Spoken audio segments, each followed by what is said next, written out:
This is the router table, nearly finished now. The router's in, insert, so that I can get at it from the top and change the router bits. Makes life a lot easier. Got the track in for the mitre gauge.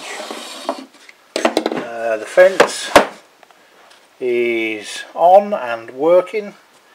Fully adjustable forward and back, and the side fences can also be moved.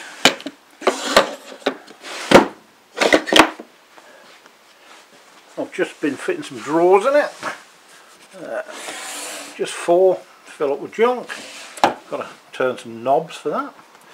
Underneath is a good old car jack, and that winds the router up and down, no trouble at all.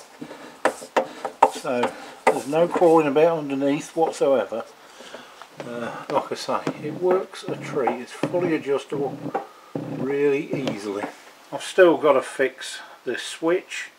I did have it up the side, but then I had to take it off to put the drawers in instead. It'll probably go somewhere in the middle here near the knob, because I was originally going to cover this with a door, but I don't think I'm going to bother because it needs hoovering out regularly, so I'm going to leave it like that. The bottom, I'm not sure yet whether I'm going to put doors on it or put a couple of big drawers, depending on what wood I've got and what I need to get, but there's no rush for that.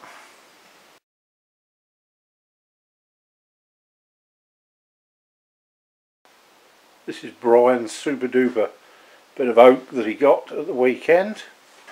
It's going to eventually be the top to a shelving unit to put his telly on, I think, in the bedroom.